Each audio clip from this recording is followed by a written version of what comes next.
نہیں ملتی نا. تو اللہ کے نبی صلی اللہ علیہ وسلم فرماتی ہیں سب سے پہلی چیز بے حیائی اور فحش. دوسرا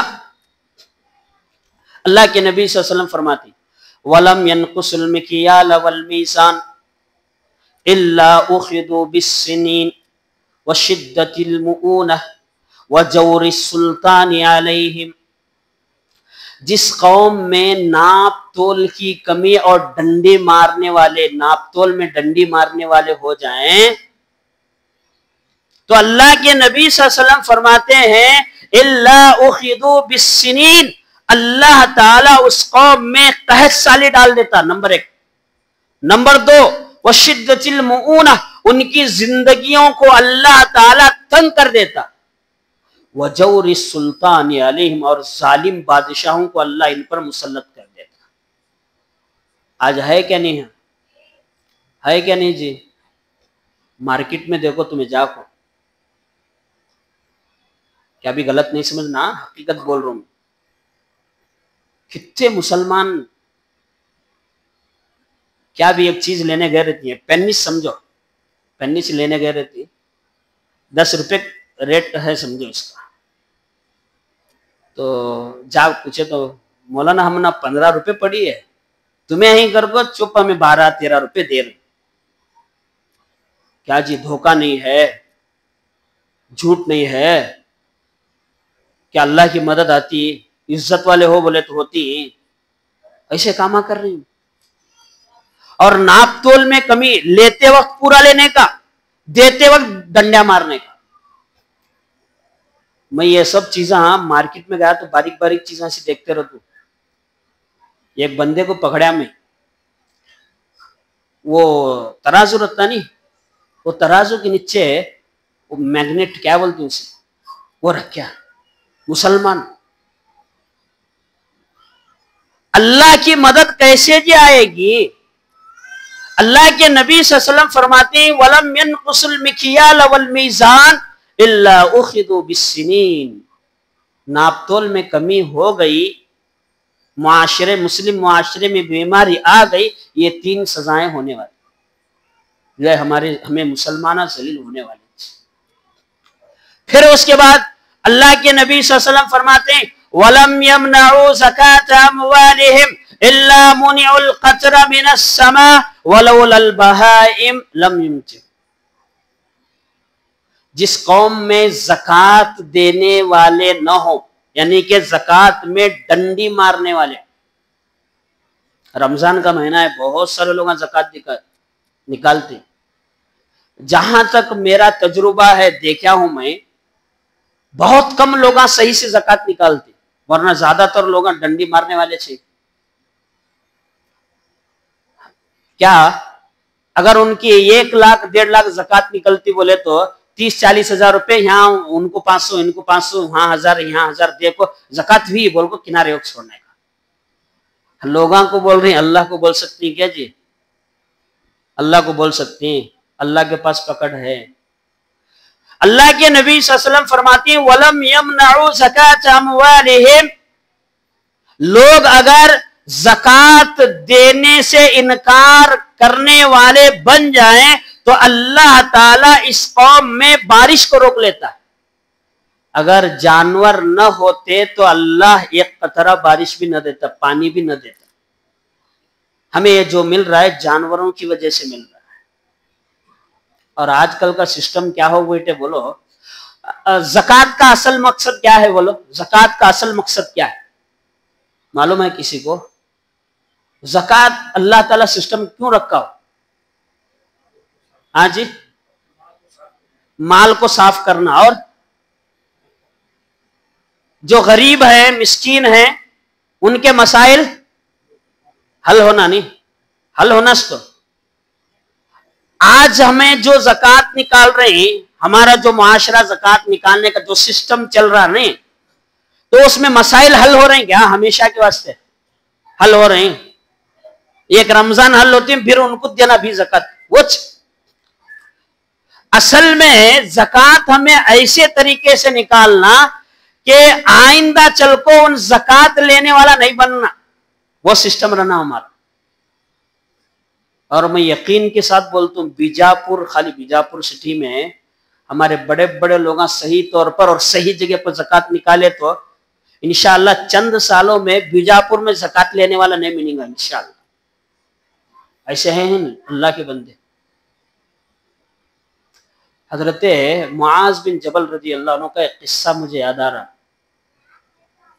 حضرت عمر رضی اللہ عنہ کے زمانے میں زکوٰۃ کی آدھی رقم یمن سے حضرت عمر رضی اللہ عنہ کے پاس بھیجا ہوں. حضرت عمر رضی اللہ عنہ بولے کہ اے معاذ، کیا تم نہ معلوم نہیں کیا وہاں کے امیروں سے زکوٰۃ لینا اور وہاں کے غریبوں میں دینا، یہاں کی بھیج رہے. تو حضرت معاذ بن جبل رضی اللہ عنہ بولتے ہیں امیر المومنین، یہ سب کو یہاں جتنے لوگ زکوٰۃ کے مستحق تھے ان سب کو دینے کے بعد اتنا بچا ہے، اسی لیے آپ کے پاس روانہ کیا. حضرت عمر رضی اللہ عنہ چپ بیٹھے. اس کے بعد حضرت معاذ بن جبل رضی اللہ عنہ کیا بولتی ہیں کہ پوری زکوٰۃ کی رقم واپس ان حضرت عمر رضی اللہ عنہ کے پاس بھیج دی، پوری زکوٰۃ کی رقم. حضرت عمر رضی اللہ عنہ پھر پوچھتے کہ اب کیا ہوا، پوری بھیجے تو زکوٰۃ کی رقم. حضرت معاذ بن جبل رضی اللہ عنہ بولتے ہیں کہ امیر المومنین، یہاں آپ زکوٰۃ لینے والے کون بھی نہیں، سب زکوٰۃ دینے والے بن گئے. یہ سسٹم اسلام کا زکوٰۃ دینے کا، سمجھے کیا نہیں؟ ہمیں کیا کرتی، 500,000 کی رسیدہ پھاڑتی، پھر اگے سال ان وہ چلے کا تھا. پھر حجی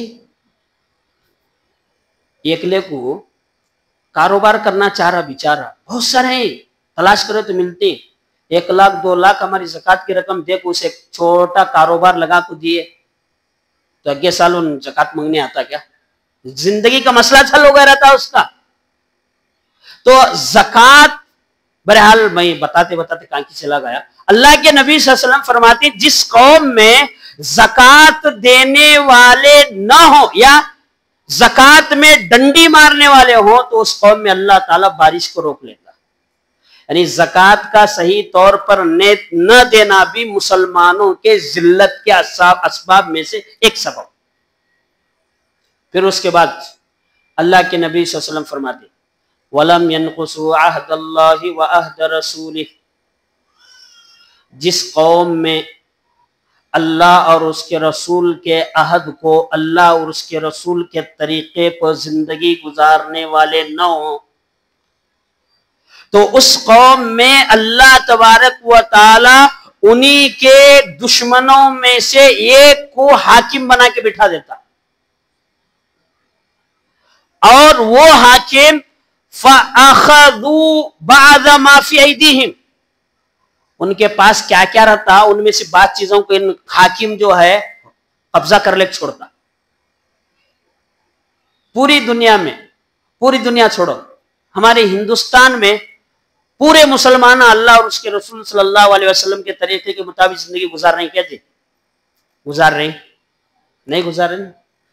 اللہ کے نبی صلی اللہ علیہ وسلم فرماتے ہیں اگر اللہ اور اس کے رسول کے طریقے کے مطابق زندگی گزاریں گے تو ذلت کو اللہ ختم کر دیتا، عزت دیتا.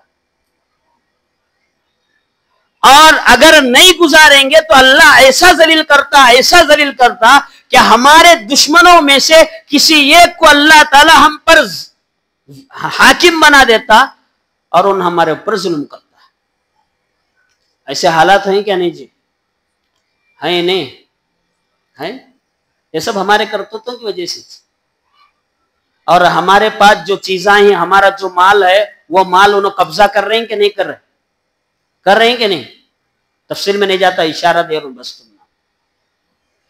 اور اللہ کے نبی صلی اللہ علیہ وسلم اس حدیث میں بیان فرماتی جس قوم کے امیر اللہ کی کتاب کے مطابق فیصلہ نہیں کریں گے اور اللہ تعالیٰ جو نازل کیا ہے اس پر عمل نہیں کریں گے تو اللہ تعالیٰ اس قوم میں اختلاف کو ڈال دے گا. اختلاف، انتشار. ہمارے معاشرے میں اختلافات ہیں کہ نہیں؟ ایک گھر میں کتے کی لپٹیں رہتی ہیں، کتے کی اختلافات رہتی ہیں ایک گھر میں. پورے معاشرے میں دیکھیں تو بہت سارے اختلافات. اس کی وجہ کیا ہے؟ صحیح طور پر فیصلے نہیں ہو رہے ہمارے سے. اور اللہ تعالیٰ جو کتاب نازل کیا اور اللہ کے نبی صلی اللہ علیہ وسلم کے ذریعے سے جو سنتیں جو طریقے ہمارے پاس آئے ہیں ان طریقوں پر صحیح طور پر ہمارا عمل نہیں ہے، جس کی وجہ سے یہ سارے مسائل پیدا ہوئے. اسی طریقے سے سورہ عنکبوت کی ایک آیت جس میں اللہ تبارک و تعالی چند قوموں کا ذکر فرما رہا ہے.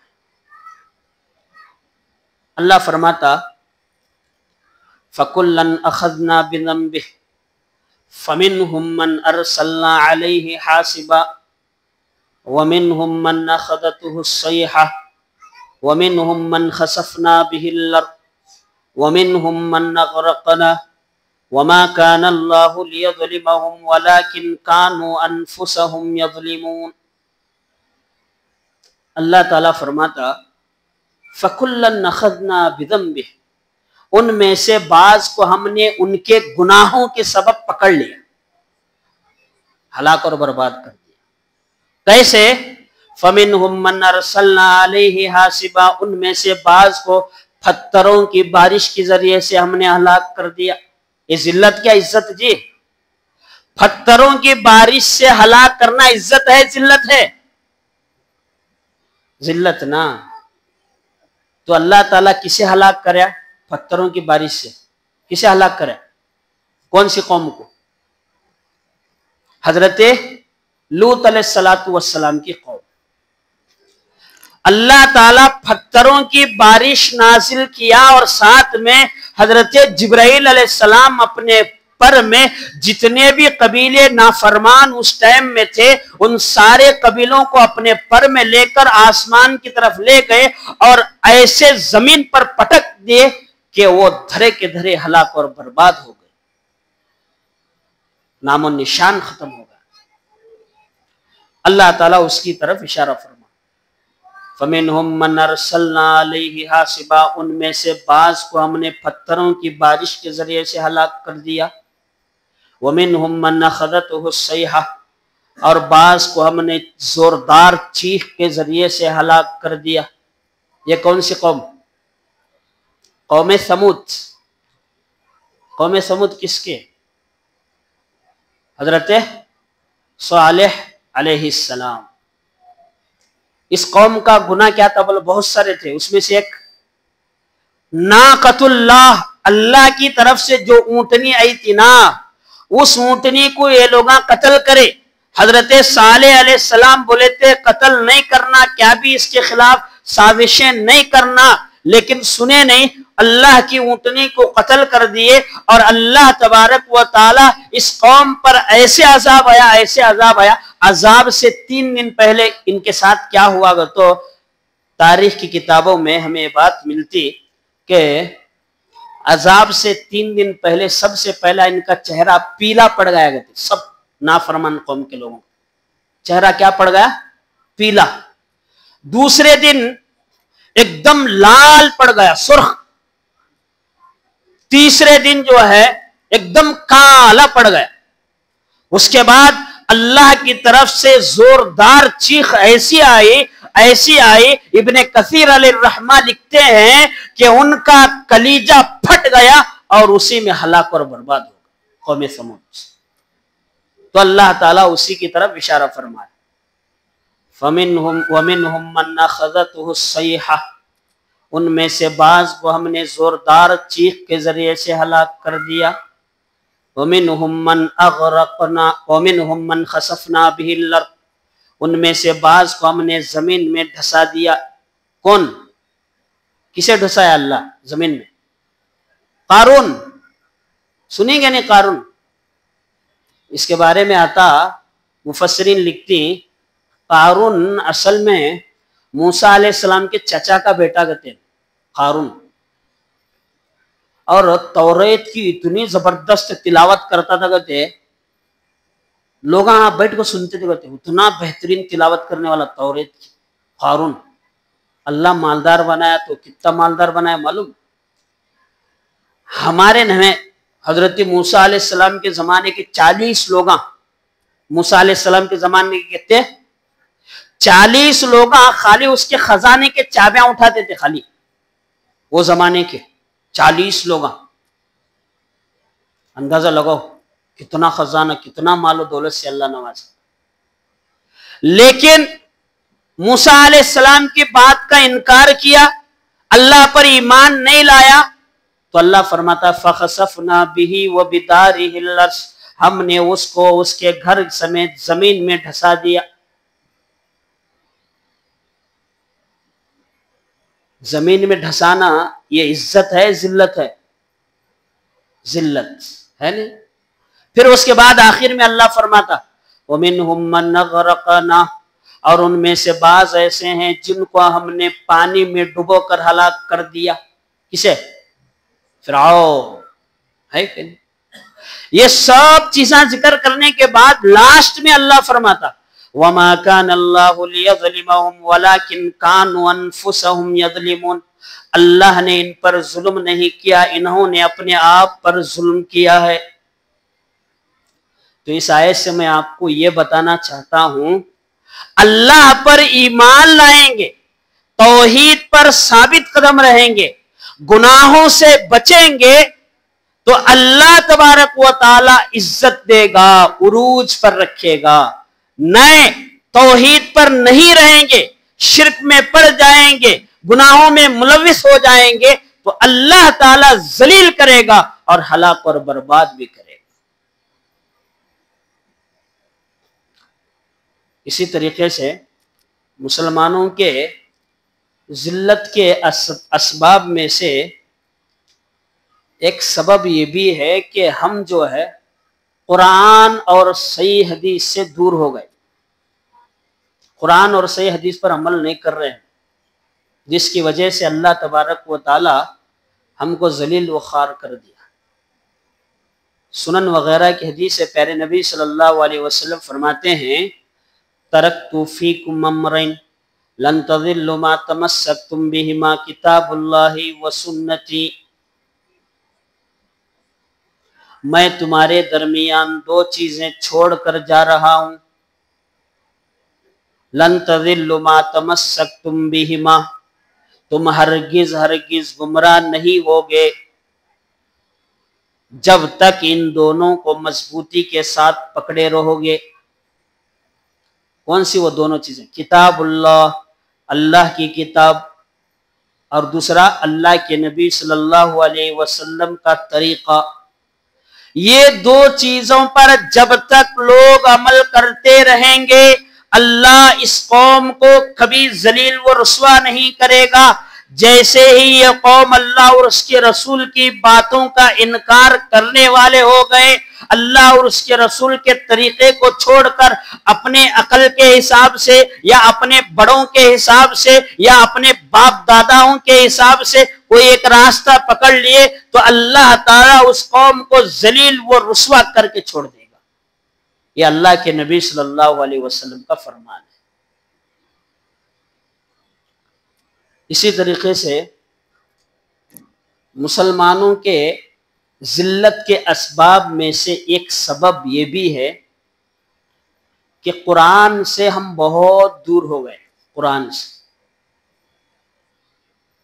صحیح الجامع کی حدیث ہے، اللہ کے نبی صلی اللہ علیہ وسلم ایک مرتبہ صحابہ سے فرماتی اے لوگو، کیا تم اس بات کو مانتے ہو کہ اللہ کے علاوہ کوئی الہ نہیں ہے؟ صحابہ بولتے ہاں اللہ کے نبی صلی اللہ علیہ وسلم ضرور مانتے. کیا تم اس بات کو مانتے ہو کہ میں اللہ کا رسول ہوں؟ ہاں اللہ کے نبی صلی اللہ علیہ وسلم مانتے. کیا تم اس بات کو بھی مانتے ہو کہ قرآن اللہ کی طرف سے نازل شدہ ہے، نازل ہوا؟ مانتے ہو؟ ہاں اللہ کے نبی صلی اللہ علیہ وسلم مانتے. اگر تم ان 3 چیزوں کو مانتے ہو تو تمہارے لیے خوشخبری ہے. کیا خوشخبری؟ سن لو، قرآن کا ایک سرا، قرآن کا ایک کنارہ اللہ کے ہاتھ میں ہے اور قرآن کا دوسرا کنارہ تمہارے ہاتھ میں ہے. جب تک تم قرآن کو مضبوطی کے ساتھ پکڑے رہو گے اللہ تعالیٰ تم کو کبھی بھی ذلیل و رسوا نہیں کرے گا. یہ اللہ کے نبی صلی اللہ علیہ وسلم کی حدیث. تو کیا بات معلوم ہوتی؟ قرآن سے اگر ہمارا رشتہ مضبوط ہو گیا، میں اللہ کی قسم کھا کے کہتا ہوں، اللہ کی قسم کھا کے، قرآن سے اگر رشتہ مضبوط ہو گیا اللہ تعالیٰ دنیا و آخرت میں آپ کو کامیابی ضرور دے گا. قرآن کریم ایسی مقدس کتاب ہے جی. وہ ایک واقعہ مجھے یاد آ رہا. اللہ کے نبی صلی اللہ علیہ وسلم کو جب علل اعلان دعوت تبلیغ کا کام پیارے نبی صلی اللہ علیہ وسلم کر رہے تھے، اسلام کی تبلیغ، تو اس میں مکے کے بڑے بڑے لوگ مل کر اللہ کے نبی صلی اللہ علیہ وسلم کی دعوت کو روکنے کے واسطے بہت سارے طریقے انہوں اختیار کرے. اس میں سے ایک طریقہ کیا بولے تو عتبہ بن ربیعہ کو تیار کرے انہوں. کیا کہ عتبہ بن ربیعہ اللہ کے نبی صلی اللہ علیہ وسلم کے پاس جانا اور ان کو لالچ دینا. ان آتا کو اللہ کے نبی صلی اللہ علیہ وسلم کو بولتا، اللہ کے نبی صلی اللہ علیہ وسلم اگر آپ یہ جو کام کر رہے ہیں تو لوگوں کو اسلام کی طرف بلانے کا، وہ میں رسول ہوں ایسا جو بول رہی تمہیں، اگر اس کے ذریعے سے تمہیں بادشاہ بننا چاہتے ہیں کیا، بولو ہمیں سب جنے ملا کو تم نہ بادشاہ بناتی، سردار بناتی، تم نہ پوچھے بغیر ایک کام بھی نہیں کرتے ہمیں. سبحان اللہ. پیارے نبی صلی اللہ علیہ وسلم چوپ بڑی تھی، کیا بھی نہیں بولتے. پھر ان عتبہ بن ربیعہ بولتا، اگر اس کے ذریعے سے تمہیں پیسہ کمانا چاہتی، اس کے ذریعے سے پیسہ کمانا چاہتی بولے تو ہمیں سب جنے ملا کو اتنا پیسہ جمع کر کو دیتی، تم نہ کہ تمہیں سب سے بڑے مالدار پیسے والے تمہیں چھوڑنا، اتنا پیسہ جمع کو دیتی ہیں. سبحان اللہ. پیارے نبی صلی اللہ علیہ وسلم کے خاموش. پھر کیا بولتی معلوم؟ اگر تم کسی خوبصورت لڑکی سے نکاح کرنا چاہتی تو بولو اس علاقے کے یا یہاں کی سب سے بہترین خوبصورت 10 لڑکیاں تمہارے لیے ہمیں لاتی. اسی طریقے سے اگر سب ہونے کے بعد اس میں سے کیا بھی تم نہ نکو تو تمہارا دماغ اگر خراب ہو گیا جس کی وجہ سے تم ایسی بہکی بہکی باتیں کر رہے ہو، اگر تمہارے دماغ میں کچھ مسئلہ ہے تو بولو بہتر سے بہتر حکیم کے ذریعے سے تمہارا علاج کرائیں گے، اور علاج کا جتنا بھی خرچہ آتا سب ہمیں دے دیں. اللہ کے نبی صلی اللہ علیہ وسلم بولتی عتبہ بن ربیعہ کو، تمہارا ہوا تو سب بولنے کا، میں تھوڑا قرآن پڑھ سناتا ہوں، دوسرا کیا بھی نہیں، قرآن پڑھ سناتا ہوں. پیارے نبی صلی اللہ علیہ وسلم حامیم سجدہ کی شروع کی چند آیتیں پڑھ کو سناتے. عتبہ بن ربیعہ جیسے ہی اللہ کے نبی صلی اللہ علیہ وسلم سے قرآن کی تلاوت سنتا فوراً اپنے قوم کے پاس جاتا، جا کو بولتا، اے میری قوم کے لوگوں، محمد کو کچھ نہ بولو، وہ جو کام کر رہا ہے اسے کرنے دو. اللہ کی قسم کھا کے کہتا ہوں مجھے ایسا محسوس ہو رہا تھا کہ پہلے کی قوموں پر جو عذاب ہو رہا ہے، جو عذاب گزرا، وہ عذاب مجھ پر ہونے والا ہے، مجھ پر ہو رہا ہے، ایسا محسوس ہو رہا تھا. میں کانپ گیا، پسینہ آ رہا تھا مجھے. تو اس واقعے سے میں آپ کو یہ بتانا چاہتا ہوں کہ قرآن، اس سے رشتہ مضبوط بناؤ، رشتہ مضبوط. قرآن کی ایک آیت سے بڑے بڑے جو ہے پنڈت اپنی سب کچھ کو چھوڑ کر اسلام کے دائرے میں آ گئے. ایسے بہت سارے واقعات. تو بہرحال بتانے کا مقصد یہ ہے کہ قرآن سے دوری یہ مسلمانوں کے ذلیل ہونے کا ایک سبب، امت مسلمہ کے ذلت کا ایک سبب یہ بھی کہ قرآن سے دور. تو بہرحال خلاصہ کلام یہ ہے کہ اگر ہم عزت کی زندگی گزارنا چاہتے ہیں